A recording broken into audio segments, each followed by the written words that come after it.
So, welcome everybody. I'm Thaddeus Owen. Was everybody at the last flow state talk? Was there anyone that was not? Okay. Awesome.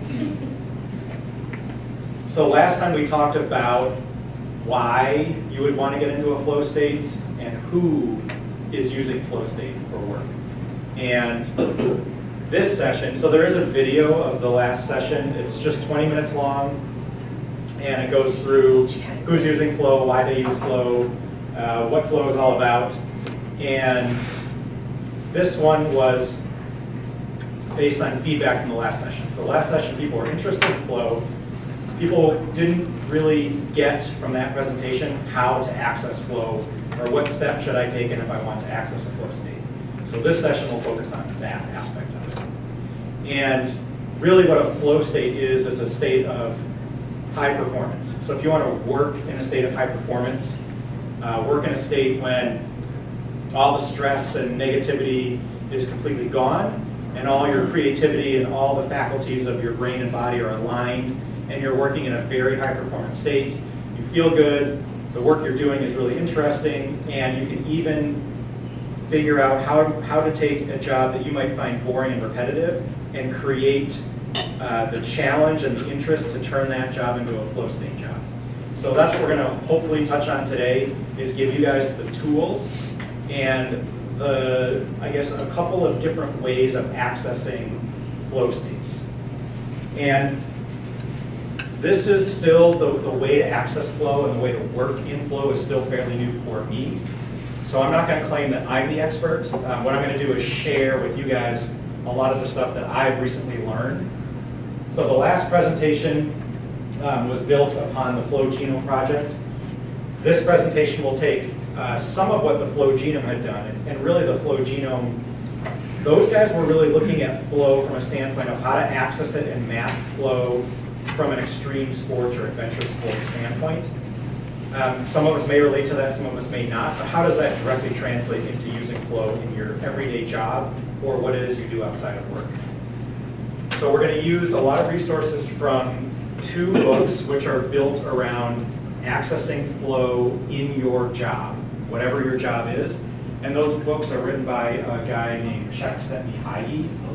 His name is extremely long, and if he didn't write out how to pronounce his name, I would totally get it wrong. But if you're really interested in the topic, you want to do a deeper dive, Csikszentmihalyi, it's CZE and a whole bunch of other stuff.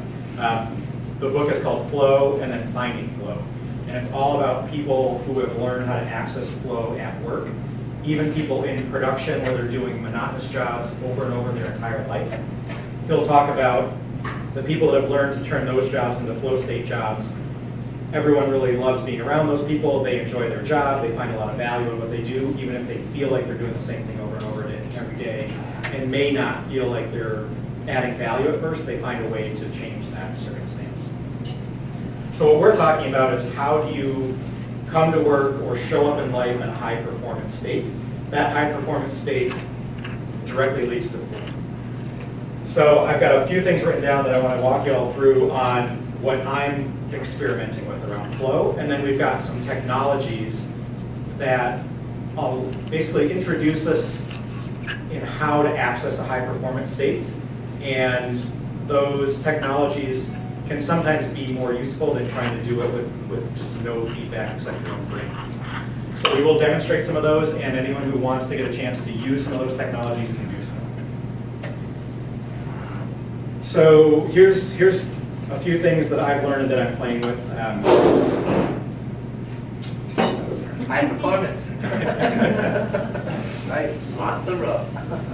So when you're working in a flow state, we talk about engagement, efficiency, you find your work enjoyable, you actually get more done, you're excited to come into work every single day, and because you're working efficiently. So we talked about when you're in a true flow state, you're 500 times more efficient than a steady state worker. So you can actually get quite a bit more done, you can be far more creative. You can then use the extra time you should have by being efficient to go and do more of the things that you really like to do if that's not your job, or to be entirely more creative and get more work done if that's what you choose to do. So the things that, when we're talking about flow, that prevent flow, it's kind of important to know what prevents us and pulls us out of flow. Anxiety, being worried, distractions. So things like smartphone notifications, email notifications on your computer. If you have any of these things that are popping up and dinging as you're trying to do your creative work, completely going to pull you out of flow, and it's extremely hard to get back in with all those distractions. So turning off all these notifications, setting a rule to check your email 2 to 3 times a day and only check it in those times can really make sure that you're focused on the task that you're trying to get done. Passive leisure does not create flow states. So we know active leisure, sports, various hobbies, art, gardening, all of those things, reading even, can create flow, but watching television or passively consuming leisure movies does not create flow. Open work plans. So these are some things that for some people can be very distracting. And there's been some suggestion that we're looking at open work plans in the opposite way we should be looking at them. So instead of making the open work plan the space where everyone interacts and socializes, we make that the quiet space. And instead of getting up to go make your phone call in a quiet space somewhere in a phone booth off to the side, those side areas would be the spaces of collaboration, places where you bump into people, where the open plan, where everyone is doing their main work, is the creative, quiet spaces. So open plan workstation can, for some people, be challenging to get into a flow state and to have that non-distracted time. Some of these technologies that I'm going to show can help you reach those flow states even in a crowded open plan workspace. So flow tends to happen when we really enjoy what we're doing and when we're challenged and when we're using our skills right up to the point of the challenge. The challenge isn't too hard and it's not too easy. Jobs that used to be flow state jobs that are no longer jobs today, but we still do them because they create so much flow. Things like fishing, hunting, those are types of jobs. Golf create flow. We don't have to do them as work anymore, but people still love to do them because of the flow state we create. The other thing to keep in mind, as I'm looking through some of the literature, is the people that can create flow in their job. We spend a large part of our time making a living, the majority of our life in some cases. So if we can find ways to enjoy that more and to come from a state of flow and a state of presence, we can enjoy the things that we do for the majority of our life quite a bit more. Okay, so how do we go about creating optimal experience? There are 6 technologies that we're going to go through, and there are a few people that you can benchmark on how they're using flow. So if any of you have ever heard of or read the book Men Are From Mars, Women Are From Venus, that's Dr. John Gray. He's pretty old right now, and he's still around, still super high energy. He claims that he is in a flow state every day, all day. And the way he accesses flow state is from a state of presence, which he calls high performance. And for him, it was meditation. So he uses a mindfulness practice, meditation, 20 minutes in the morning, 20 minutes at night, where his way of getting into flow is continuing to stay mindful and not allowing his mind to be distracted when he's trying to focus on something. So he uses a mantra or just a noise or a word that he repeats over and over during his meditation. He then uses that to focus himself, and because he's been doing that for so long, during the day he claims that he is never distracted by anything else. He can always focus on exactly what's in front of him at the time, which is staying in a place of presence and not getting distracted by the future, the past, or other things going on. And he claims that creates a flow state for him, which is why he still does the work he does and he still loves what he's doing, because he's been able to find that through meditation. So there's a quick technique that I've learned called instant presence, how to instantly create a state of presence in your body and your mind. And you can basically do this for yourself before going into a meeting, before starting a project, whenever you want to stay present and not focus on future and past and more easily enter a flow state. So that's one of the things during the breakout we can go through, and I can teach that to you. It's very quick, it's very simple, and it seems to work really well for a lot of people. It has nothing to do with yoga or any other kind of thing. It's just strictly a way to create awareness of your body, which is also a state of presence. So that's the first way. Mindfulness presence, which can be accessed through meditation. Number two, which I'm not going to demonstrate this time, but I do think a lot of people might be interested to learn more about, which is through drugs. So some people use illegal drugs, some people use prescription drugs, and some people use supplements. So and I don't know how familiar you guys are with smart drugs called nootropics, but the people that use nootropics, I think you'd be really surprised how many people are using smart drugs. And smart drugs can be, I guarantee everyone here in this room is already using some, like caffeine, which is a smart drug, and it does specific things in your mind to create neural connections and to do things that you want to do for focus and energy and entering flow states. You can do that way more powerfully with other supplements and with other prescription products. There's a lot of people experimenting with some of these things, and a lot of them are completely legal and completely safe. So I think at some point, if you're interested, come talk to me, but there are ways you can self-experiment with some of the smart drugs, which can more easily focus you on exactly what you want to work on without distractions.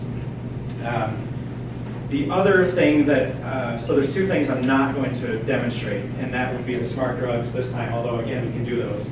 And CES, which is Cerebral Electrical Stimulation. So CES, we talked about in the last presentation, the military. So DARPA and the Department of Defense have found that in flow, their snipers learn and their elite military learn 50% faster. So if you can take a new recruit from 0 to an elite military unit 50% faster, that's a huge deal. They're using and they're creating flow artificially. So DARPA also works with flow. They're using cerebral electrical stimulation. So they take an electrical device and they put pads on your head and they run a current through your brain at a very specific frequency to create a flow state.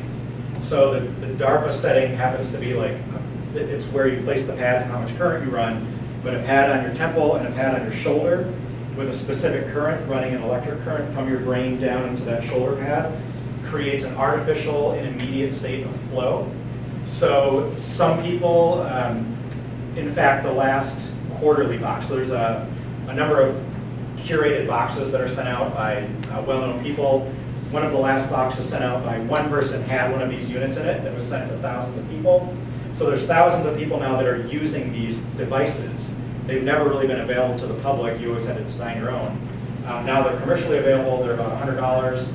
So there's people basically playing with states of flow for when they're writing books, when they're writing blog posts, and when they're doing their work. Sometimes they'll use them when they're actually up giving a presentation to give themselves a specific frequency, a specific brainwave state when they're presenting to others. So that's something that I'm not going to demonstrate running current through anyone's head here.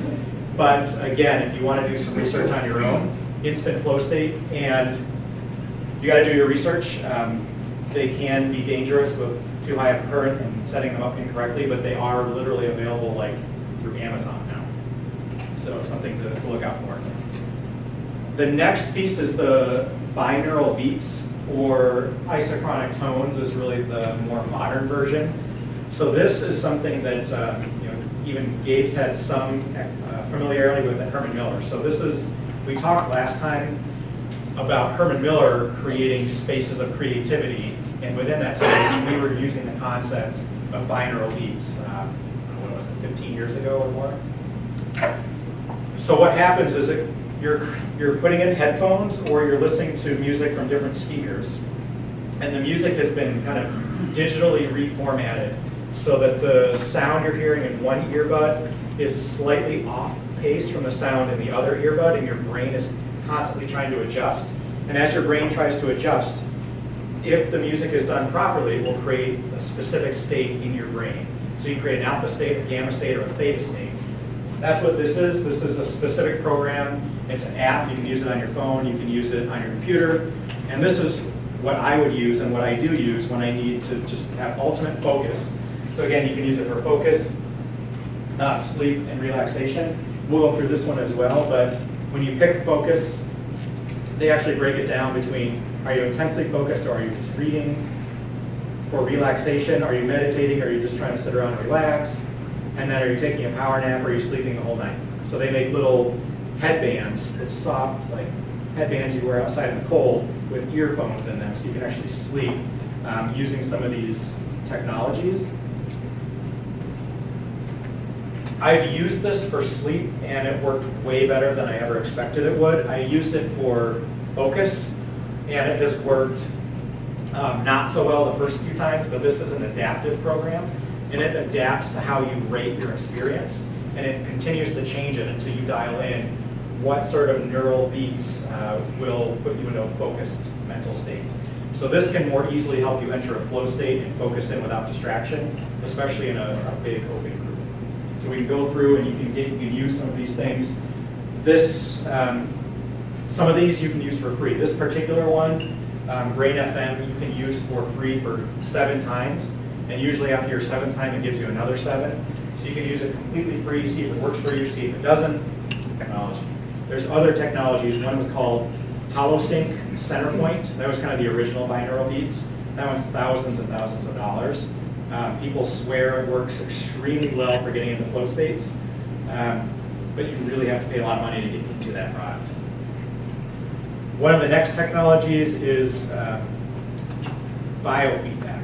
So we talked about state of presence and meditation.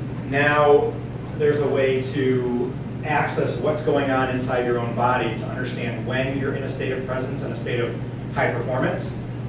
And that is called Biofeedback, and there's a really cool device. There's a number of devices. Some of them just use an app on your iPhone, and you can use the camera and the flash function where it will measure your heart rate through there.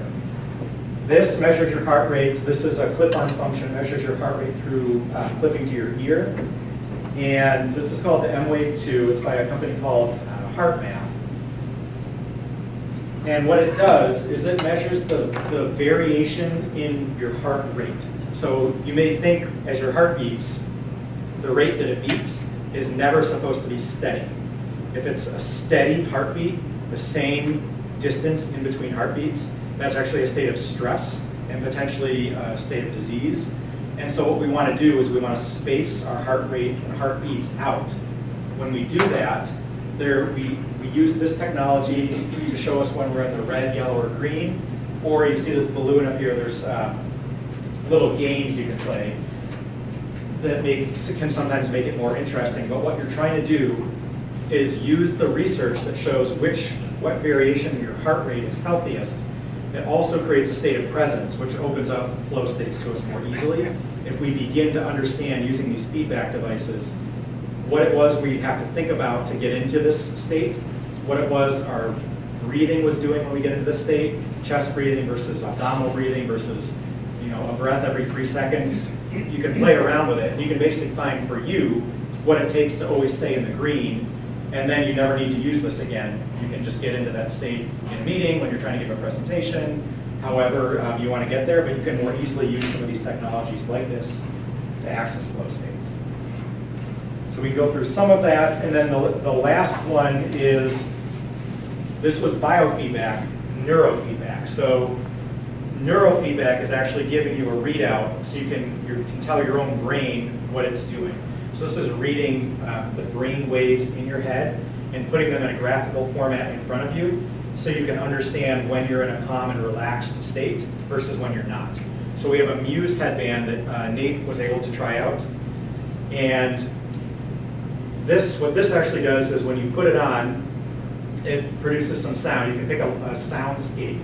So in this case, it's a beach. And when the beach and the water is very calm, and you might hear a bird pass by, it means you're in a state of calm. And when the wind is blowing, like it's a thunderstorm or a tornado, your mind is distracted.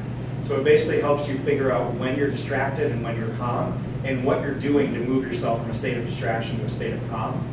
And again, that allows you to enter into that state of high performance or state of presence by understanding what you have to do to make your brain stop being distracted.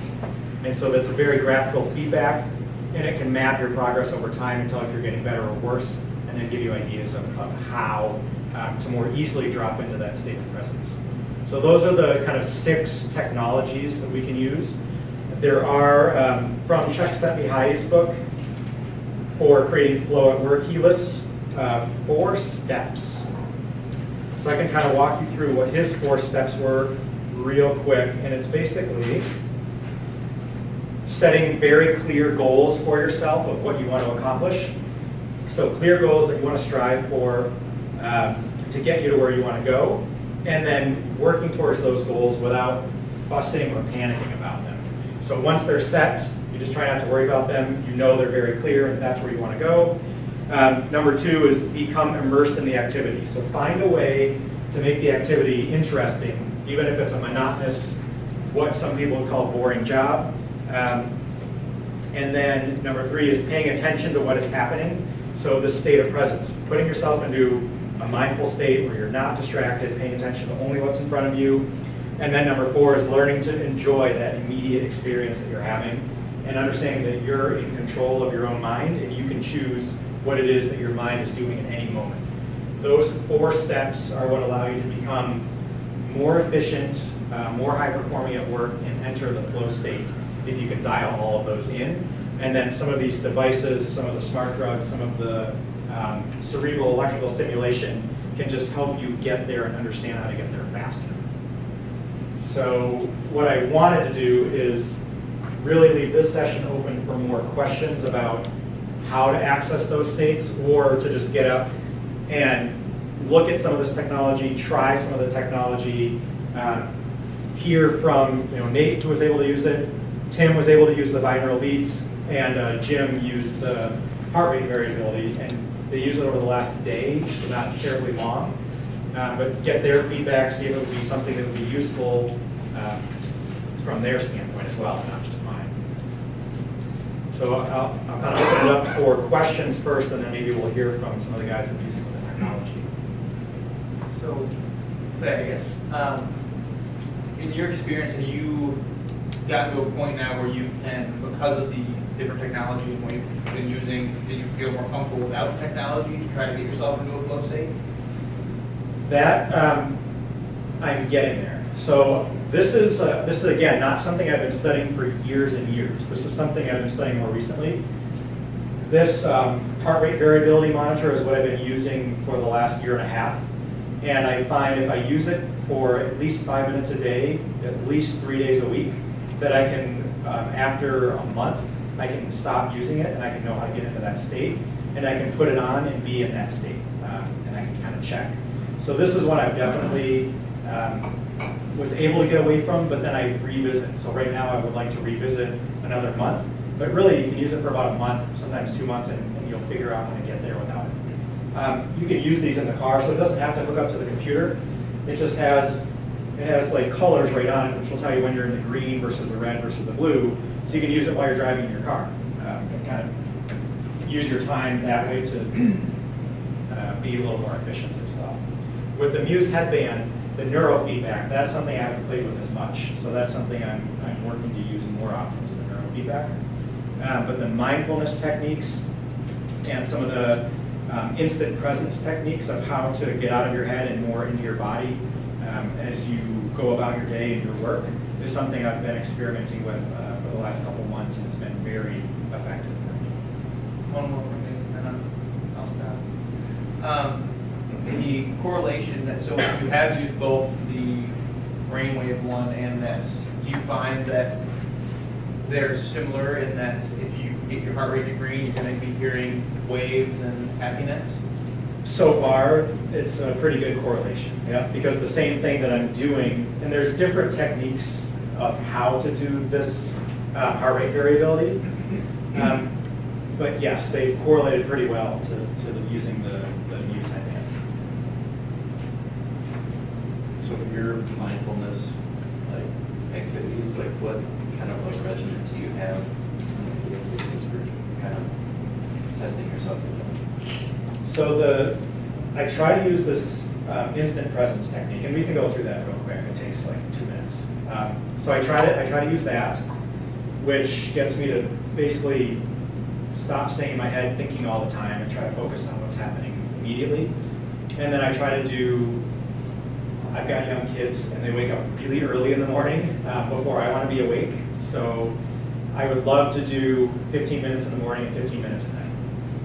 So my typical regimen is I do a heart rate variability usually around lunch, and then at night after they've gone to bed, I do about 20 minutes of like a meditation practice where I'm just trying to create a state of mindfulness and not allow my mind to wander, which makes me more effective when I'm at work, so I can, again, focus in and allow me to access a flow state more easily because my mind isn't so distracted. So that's my practice. The majority of high-performing people that start billion-dollar companies, that do whatever they do that we would think of as the most high-performing people in our world, typically claim that they're doing meditation. I haven't heard of any of them that aren't using some form of meditation, and almost all of them are doing something before the day starts and something to close out the end of the day. Whether it's journaling, whether it's gratitude, whether it's a specific form of transcendental meditation, they differ, but they all use some sort of technique in the beginning of the day and the end of the day. And then the instant presence technique is something you would, again, at any time of the day when you feel like you're getting distracted, you would use it just to get yourself back into trying to not be distracted by what's going on around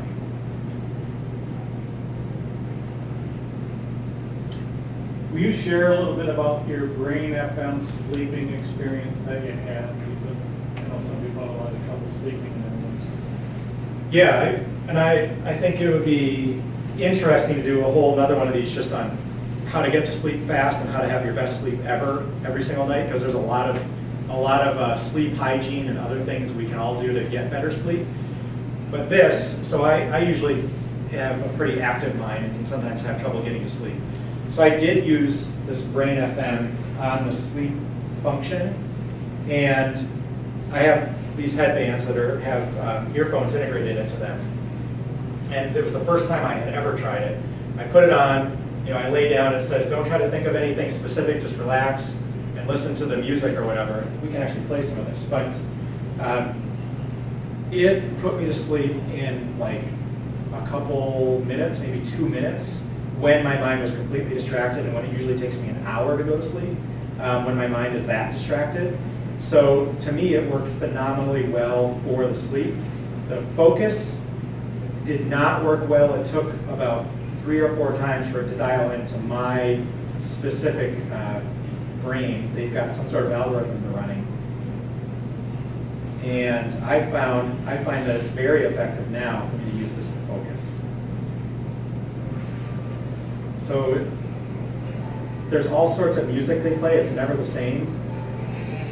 But they just play kind of non-distracting background music that when you put in the headphones, you can't tell, but it's at different frequencies in either ear, and your brain will adjust.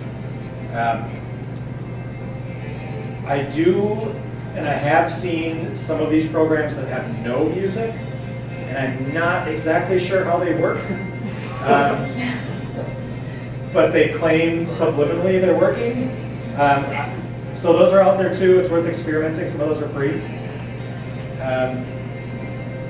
But this is for the focus. I would imagine if we go and do sleep, it'll be a little different.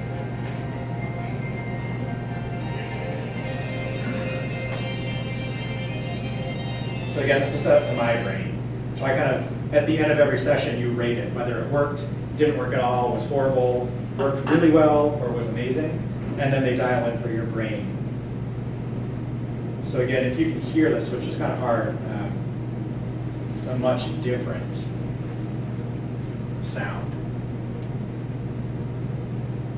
So Tim, I don't know if you want to, you use this a little bit on some of the settings? Yep. I really like the concentration one. I've always liked listening to music, but it's very distracting because I want to sing along with it. So I don't really do what I'm supposed to be doing. And when I did it, it was just, I like classical music too, and it had some of that, and it was just very, because it actually tells you you shouldn't use it with speakers, you should have it in ear. So then it kind of blocks out outside noise and everything else, and it's just, I don't know, I thought it worked pretty good. I think it'd work better if you can kind of keep the outside people from distracting you with it, because I got stopped a few times, but I signed up and I've used it too, and I liked it. I haven't done the sleep one because I don't have anything to wear at night, but Cool. And Dave, do you want to talk a little bit about the EEG, neurofeedback? Sure. So I tried it out last night. Thaddeus loaned it to me. It takes a while to really get in that flow state at first. It's a different mind frame we're trying to reach, but basically just mindfulness. Have you ever tried that before? Once you get it, it's not terribly difficult to keep it and keep your brain in that state. It's just a matter of really finding it at first. It's difficult. So. Yes. How, excuse me, how is there a way to determine if you are not already wired that way? It's a good question. So some people are, and some people have jobs that create flow. So we talked about last time, I think it was 67, it was some high number, 67 or 87% of people are actively disengaged in their jobs, which means not just they don't like their jobs, they're actively doing things that they're not supposed to be doing all the time, where the rest of the people have jobs that naturally produce flow. And some people are more wired. And this is the two books by Csikszentmihalyi, Flow and Finding Flow. He would interview people that worked for large companies that were already using flow, but they didn't know they were already in it. That was their personality, was to design their work, whatever they were doing, in a way that created flow. They didn't know that they were doing that. They just knew that they enjoyed their job and they learned faster than everyone else and were able to do things that other people couldn't. So there's absolutely some people that are in that state naturally. So is it an autotelic personality? That's exactly, that exact word, autotelic, is the exact word they use in the flow books for what you want to develop, is how to develop an autotelic personality so that you can work from a state of high performance, enjoy your work more, and really enjoy whatever it is you're doing in life just more. So, and that, yeah, that was the exact word. Jim, do you want to talk a little bit about your? It was interesting. So I took that home and I downloaded it on my computer. And, you know, the piece of equipment I think is $199, correct? Correct. And then the app, the download is free. So I downloaded it. And it took a little while, a little concentration to figure it out. And I got it all hooked up and I plug in like 57 in the green. I'm like, I'm amazing. I'm a natural. I mean, my red was down like 11 and the blue was somewhere in the middle there. And so I started to think, can I do any better? And then it starts coming down, you know, and then the red's going up. So I've tried to, you know, it ended up I was somewhere around 11 in the green and I'm like 76 in the red. So then I'm working on that. I shut it off for a little while, I tried again a little later. Well, now the people are upstairs, the kids and everything, and you don't realize how hard they walk, so you're there, and I was working up around 34, and then they go traunching through the house, and there's cement boots, you know, and you're like, oh, you know, and you're just, it's so amazing, any distraction you have. So then I tried to watch TV with it. So I have the TV on, and I don't think I ever got above 13 on the TV, but initially I was like 57 and I had it going on, I don't know, and then it was gone. I think the highest I ever got was 34 or 36 again, and I tried it again last night. This was the night before that we got it on Tuesday, and I tried it then, and I was trying it last night. You know, You're stressing about being better. yeah, you know, I can do 57, I can do better than that, and all of a sudden it goes, so it was weird, but it, you know, I mean, it's really, it's accurate, it must be. I don't trust the thing. It's measuring state of coherence. So when this goes to 0, which it's going to do as I'm talking to you guys, this is measuring basically the connection between your heart and your mind. And it may seem woo-woo and out there, but there's a lot of science behind this. And you can kind of see it for yourself, and there are different methods and ways of keeping it in the green.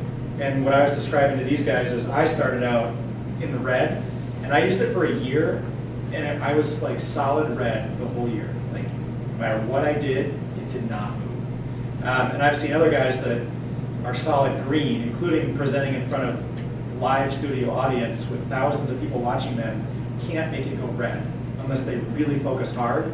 And to me, that's really showing how much work they have done, not just using these devices, but how much personal growth work they've done to keep themselves in a state of high performance always, and that it's actually hard for them to get distracted. And that's, to me, the benefit of using some of the technologies to help you understand how to reach those states. And if you can consistently keep yourself in there, there are huge benefits. So I was in the red all the time. I could not get to the green. I didn't know if I might actually have like heart disease or something, because that's one of the things that would make you stay in the red. Somebody else mentioned low blood volume can actually make you stay in the red and not get to green, which means your heart is pumping steadily because you don't have enough volume of blood to move around. I didn't really understand or buy that, but they said eat more salt and put salt in your water. I tried it for 2 days and I couldn't get out of the green for those 2 days doing all the techniques I had tried before. So there are, to me, even certain physiological things we can learn about ourselves using some of this technology that we might not have even realized were going on. So I didn't realize low blood volume was a thing. But after learning about it, it is a real issue. And the people that have low blood volume, this is what you do to fix it. When I tried those things, this totally changed me. So I thought that was just something totally outside the realm of mindfulness that I learned from using the technology. So again, this coherence is supposed to measure the connection between your heart and your brain, and there's a specific zone you're trying to hit. Oops. And the higher that number, the more you're connected with your emotions and what's going on in front of you and not being distracted. This number can actually get all the way up to like 5 or 10. I know people that keep it in the 8s. I usually can keep it around like 3 if I'm doing really well, but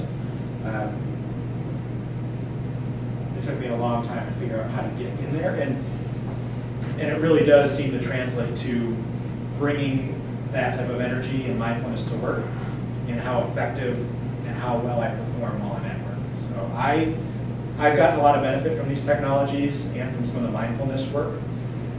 So I wanted to share those with you guys, tell you a little bit about what is out there and how to create mindfulness and presence to more easily access flow. And again, if you do want to do a deeper dive, the books Flow and Finding Flow were really good on detailing the autotelic personality and how to create flow within any job period. So if anyone wants to try some of these out and just kind of see if you can make this go green, or see if you can make birds fly by. Try it. You can put in the headphones. I've got a set of headphones in my bag that I've never used. They're brand new, so if you want to put those on and kind of see what the focus or the relaxation kind of sounds like, you're welcome to come do that. It's kind of